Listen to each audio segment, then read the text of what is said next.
नमस्कार, आप देख रहे हैं कबड्डी अड्डा। दूसरी वीडियो जो हम कोचेस के ऊपर बात करते हैं, दो कोचेस को हम बेसिकली पिक करते हैं इस वीडियो में और उसके बाद उन कोचेस की परफॉर्मेंसेस पर बात करते हैं, उनकी स्ट्रेंथ वीकनेस पर बात करते हैं और उनकी स्ट्रैटेजी पर बात करते हैं। क्या उनकी स्ट्रैटेजी होने वाली है पीकेएल 11 को लेकर के। और आज जो इस कड़ी में नाम जुड़ने वाले हैं दो कोच का, वो दोनों ही लेजेंडरी कोचेस हैं और बहुत ज़्यादा उनकी सर्विसेज हैं कबड्डी के स्पोर्ट के प्रति। तो पहले जो कोच है वो हरियाणा स्टीलर्स के कोच मनप्रीत सिंह सर, जिनके इंटरव्यूज भी आपने कबड्डी अड्डा पर देखे होंगे। उनसे हमने काफ़ी सवाल भी पूछे और काफ़ी कमाल के कोच हैं, काफ़ी एनिमेटेड कोच हैं और हमेशा अपनी टीम को मोटिवेटेड रखते हैं। उनके साथ साथ हम जो दूसरे कोच जिन पर बात करने वाले हैं वो है उदया कुमार, जो उन्होंने तमिल थराइवास की बागडोर संभाली है कोचिंग की, और उनके ऊपर थोड़ा बात करेंगे किस तरीके से वो टीम को लेकर के चलेंगे बतौर कोच के रूप में। मैं हूं अंकित, मेरे साथ आदिल मौजूद हैं और हम वापस आ चुके हैं एक और सेक्शन, एक और वीडियो लेकर के आपके लिए। तो सबसे पहले शुरुआत करते हैं मनप्रीत सिंह सर से। थोड़ा सा मैं स्टार्ट कर देता हूँ, उसके बाद मैं आदिल का ओपिनियन ले लूंगा। हरियाणा स्टीलर्स की टीम आपको पता है कि रनर अप रही थी पीकेएल के लास्ट एडिशन में और बहुत सारे सवाल भी इनिशियली उठे थे कि क्या हरियाणा पहुंच पाएगी, टॉप 4 में नहीं पहुंच पाएगी, लेकिन उस टीम ने अच्छी परफॉर्मेंस करी थी। अब उसकी टीम ने सारे प्लेयर तो है नहीं, बट एक बहुत कमाल का एडिशन जो है वो शादलू के रूप में हुआ है। बिकॉज शादलू आपको पता है कि कितनी इंपॉर्टेंट भूमिका उन्होंने पीकेएल का जो लास्ट एडिशन हुआ था पुनेरी पल्टन के लिए निभाई थी। बेस्ट डिफेंडर थे उस टूर्नामेंट के। तो लेट्स टॉक अबाउट क्या परफॉर्मेंस हम एक्सपेक्ट कर सकते हैं प्लेयर से, तो हमने बात करी है, but what we can expect from Manpreet Singh sir, जिनकी इतनी सर्विसेज है कबड्डी का, उनकी स्ट्रेंथ वीकनेस क्या है आदिल?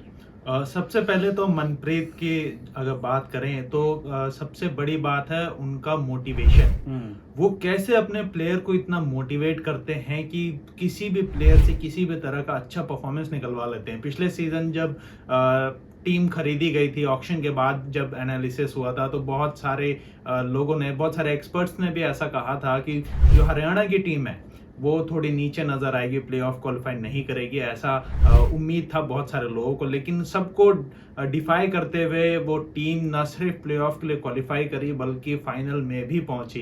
हालांकि फाइनल में कहीं लड़खड़ा गई वो टीम, लेकिन फाइनल तक पहुंचना अपने आप में एक बड़ी चीज है, पीकेएल के फाइनल में पहुंचना। जबकि जयपुर जैसी टीम जो डायरेक्ट सेमीफाइनल में क्वालिफाई किए थे, वो फाइनल में नहीं पहुंच पाई और हरियाणा स्टीलर फाइनल में पहुंची थी। तो कमाल का परफॉर्मेंस उनका रहा था और उनके पीछे सबसे बड़ा हाथ था मनप्रीत पाजी का, जिन्होंने अपने प्लेयर्स को इतना मोटिवेट किया। जैसे शिवम पटारे थे, विनय थे, दोनों दो रेडर, मेन रेडर उनके वही दोनों थे, और उन दोनों को कैसे मोटिवेट किया हर मैच में अच्छा परफॉर्म करने के लिए। तो वो कमाल की चीज थी और यही सबसे बड़ी स्ट्रेंथ है मनप्रीत की कि वो अपने प्लेयर्स को बहुत मोटिवेट रखते हैं। और वीकनेस पे अगर हम बात करें, हालांकि उनकी वीकनेस तो होगी नहीं बतौर कोच जिस तरीके से उनकी सर्विसेज रही, बट कहीं ना कहीं जहां पे इंप्रूव कर सकती है as a team Haryana Steelers. बिल्कुल, सीजन से पहले ही बहुत सब इस बार भी हमें ऐसा लगा था कि डिफेंस हैवी टीम तो है, डिफेंस में कोई डाउट नहीं, डिफेंस में बहुत टीम बहुत अच्छा की भी थी पिछले सीजन, और शादलू को जोड़ने के बाद डिफेंस और ज्यादा स्ट्रांग हो गया। लेकिन शादलू को जोड़ने की वजह से एक चीज जो फिर से पिछले सीजन में जिस चीज की कमी रह गई थी, वो कमी फिर से नजर आ रही है, एक मेन स्टार रेडर की, जो आपको क्रिटिकल सिचुएशन या क्रंच सिचुएशन में अच्छी मैचेस निकाल के दे सकता है, अच्छा परफॉर्मेंस निकाल के दे सकता है। तो इस सीजन भी उस चीज की कमी नजर आ रही है और वो फिर से एक वीकनेस होगा। इस पे मैं डिटेल में बात करूं तो ये मैं स्टैट्स के बल पे भी आपको बता सकता हूं, क्योंकि मनप्रीत जब कोचिंग उन्होंने शुरू किया था सीजन 5 और सीजन 6 में, और गुजरात जायंट्स के वो कोच थे, लगातार दोनों सीजन वो फाइनल में गए थे, लेकिन फाइनल में जाने के बाद वो हार गए। और हार की मेन वजह यही थी कि उनके जो रेडर्स थे दोनों में अच्छा कमाल नहीं कर पाए। हालांकि सचिन तंवर दोनों में सीजन 5 में और सीजन 6 में दोनों टाइम गुजरात जायंट्स के साथ थे और दोनों बार उन्होंने सुपर 10 लगाया था, सीजन 5 में भी सीजन 6 में भी। लेकिन उनके अलावा ऐसा कोई रेडर नहीं था जिन्होंने आउटस्टैंडिंग परफॉर्मेंस किया हो। तो इस रेडर्स की कमी की वजह से वो सीजन 5-6 में भी हारे और सीजन 10 में भी वो रेडर्स की कमी की वजह से फाइनल मैच हार गए। तो इस बार वो थोड़ा सा अलग करना था लेकिन नहीं कर पाए। अब अगर इस बार अगर फाइनल में जाते हैं तो बिल्कुल इसमें कोई शक नहीं होगा कि अगर उनके डिफेंडर, उनके मेन रेडर विनय और शिवम में से कोई नहीं चला तो वहां पे शादलू हमें रेडिंग करते हुए नजर आ सकते हैं। और ये थोड़ी खासियत भी है शादलू की कि आप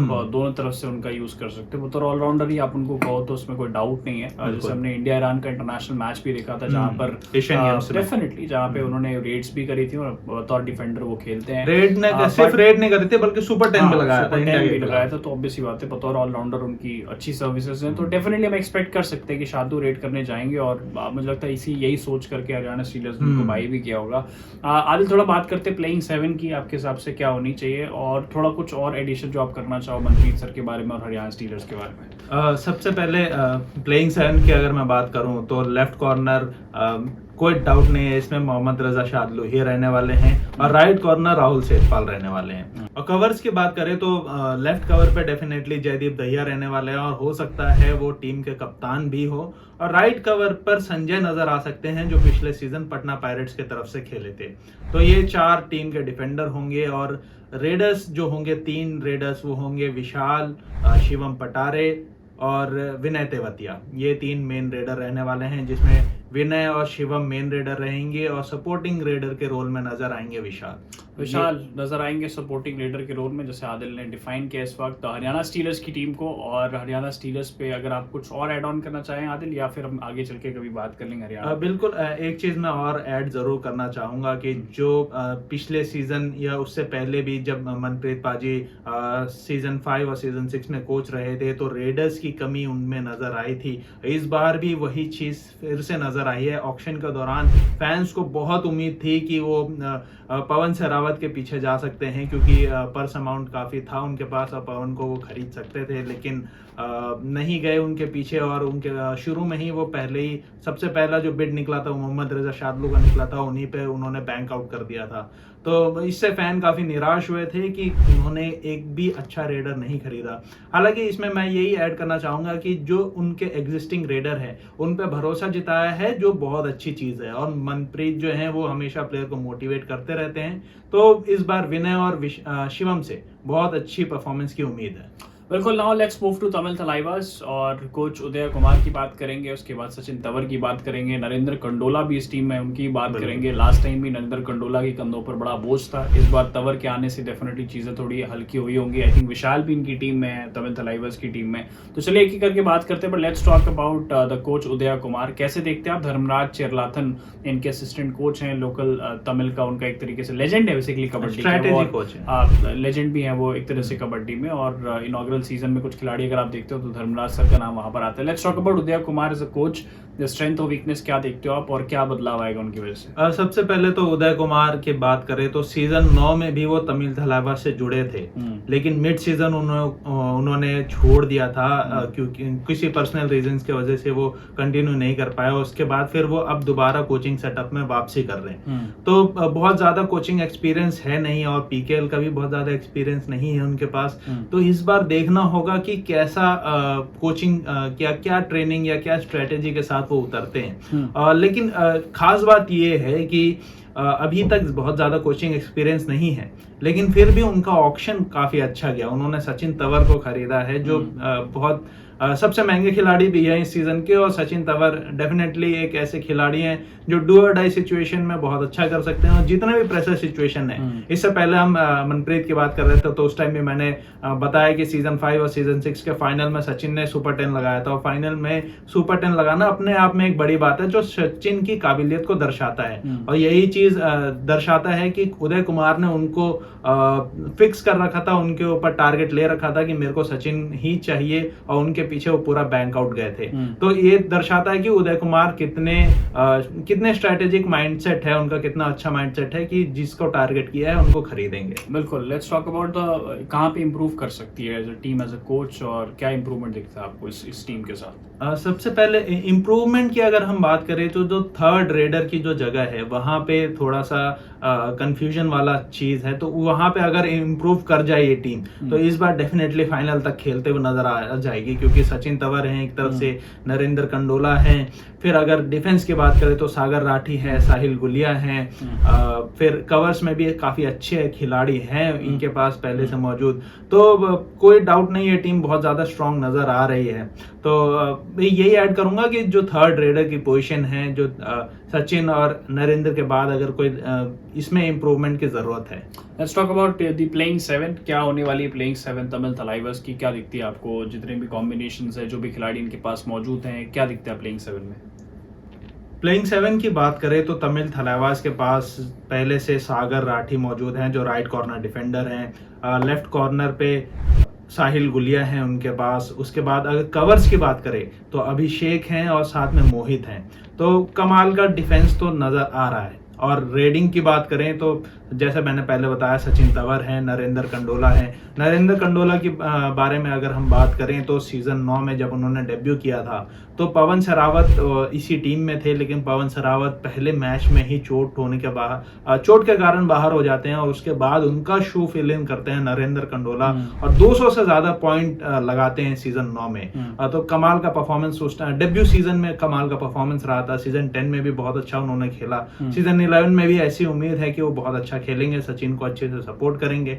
लेकिन थर्ड रेडर जो विशाल चहल रहने वाले हैं, या हो सकता है नितिन सिंह भी हो सके, राजकुमार मेहंदी भी हैं, लेकिन ज्यादा चांसेस विशाल चहल के नजर आते हैं कि थर्ड रेडर उनको रखा जाएगा। तो कुल मिला के टीम बहुत अच्छी है। बस थर्ड रेडर में जहां इंप्रूवमेंट की मैंने बात कही थी, वही एक चीज थोड़ी सी वीकनेस नजर आ रही है अभी तमिल थलाइवास में। बिल्कुल, थर्ड रेडर में वीकनेस नजर आ रही है, तो आने वाला वक्त बताएगा। जाते जाते तमिल थलाइवास का स्कोप क्या देखते हैं आप? कहां तक पहुंचते हुए दिख रही है टीम आपको उदय कुमार की कोचिंग में? बिल्कुल, सिर्फ उदय कुमार की कोचिंग की अगर हम बात करें तो अभी बहुत ज्यादा उन्होंने कोचिंग करी नहीं है, लेकिन प्लेयर्स के बेस पे अगर हम बात करें तो ये टीम जरूर हमें सेमीफाइनल तक तो जाते हुए नजर आ रही है, क्योंकि जैसे इनके पास रेडर्स हैं, जैसे डिफेंडर्स हैं, टीम बहुत अच्छा करने वाली है। आपको क्या लगता है, बताइएगा कमेंट सेक्शन में कि टीम कैसा प्रदर्शन करेगी, ना सिर्फ तमिल थलाइवास बल्कि हरियाणा स्टीलर्स दोनों की। बताइएगा कमेंट सेक्शन में बेसिकली किस तरह की परफॉर्मेंसेस ये दोनों टीमें निकाल करके दे सकती हैं। कोचेस पर अपने बात करिए। लास्ट में जाते जाते मैं चाहता हूं कि हम एक प्लेयर का कॉम्बिनेशन जो हम लास्ट वीडियो में भी हमने करा था, इस बार थोड़ा सा अलग चलता है। इससे पहले एक चीज और कोच में मैं ऐड करना चाहूंगा। मनप्रीत, कुछ चुनिंदा ऐसे कोचेस में से हैं जिनका फैन बेस है। ऐसे नॉर्मली जो क्या होता है कि प्लेयर्स के फैन बेस ज्यादा होते हैं, लेकिन ये कुछ कोचेस में जैसे रणधीर साहब भी हैं और ये हैं, तो ये मनप्रीत हैं जैसे, तो इनके फैन बेस ज्यादा है, प्लेयर्स के रिगार्डिंग इनका फैन बेस ज्यादा है। तो ये कुछ चुनिंदा ऐसे कोचेस। बिल्कुल मनप्रीत सर की तो फैन फॉलोइंग सबको पता है कि जिस तरीके से वो इंटरव्यूज भी देते हैं और जैसे वो एनिमेटेड रहते हैं, ऑब्वियसली उनकी बहुत fan following. Randhir Sherawat sir भी उसमें से शामिल हैं। लेकिन लेट्स टॉक अबाउट लास्टली, बस क्विकली आप बता दो मेरे को, शार्दुल वर्सेस सचिन तंवर पे थोड़ा सा बात कर लेते हैं, क्योंकि ये कॉम्बिनेशन देखने को मिलेगा जब ये दोनों टीमें आमने सामने होंगी। मिलेगा। शार्दुल डेफिनेटली लेफ्ट कवर हैं और सचिन जब रेड करेंगे तो हो सकता है उनके तरफ से भी अटैक करे। सचिन डेफिनेटली दोनों तरफ से अटैक अच्छी तरह से कर सकते हैं और रनिंग हैंड टच सचिन का बहुत ज्यादा फेमस है।